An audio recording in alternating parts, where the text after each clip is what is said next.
कहानी दोस्त का आखिरी खत। कभी कभी वक्त हमें वह सच दिखा देता है जो हम देखना नहीं चाहते। अली और हमजा बचपन के दोस्त थे। साथ स्कूल जाना, साथ खेलना, ख्वाब देखना। जिंदगी एक कहानी थी जिसके दो किरदार सिर्फ वही थे। वक्त गुजरता गया। हमजा मेहनती था, अली जरा बेफिक्र। एक दिन किसी छोटी सी बात पर दोनों में झगड़ा हो गया। अली ने कहा, मुझे तुम्हारी जरूरत नहीं, और दोनों अलग हो गए। महीने गुजर गए, फिर साल। अली कामयाब हुआ, मगर अंदर कहीं एक खलासा रह गया। एक दिन खत आया, हमजा का आखिरी खत। लिखा था, दोस्त, नाराज न होना। मैंने हमेशा तुम्हारे लिए दुआ की।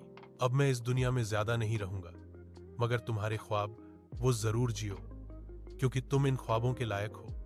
अली के हाथ कांपने लगे। वो दौड़ा, मगर देर हो चुकी थी। हमजा जा चुका था और पीछे छोड़ गया वो एहसास जो जिंदगी भर किसी किताब में नहीं मिलता। सबक, सच्चे दोस्त जिंदगी में बार बार नहीं मिलते। जिन्हें आप वक्त की कमी कहकर छोड़ देते हैं, वही लोग दरअसल आपके जीवन का असल वक्त होते हैं। अगर आपके पास कोई दोस्त है जो दिल से आपका है, तो उससे नाराज न रहें। कल शायद मौका न मिले।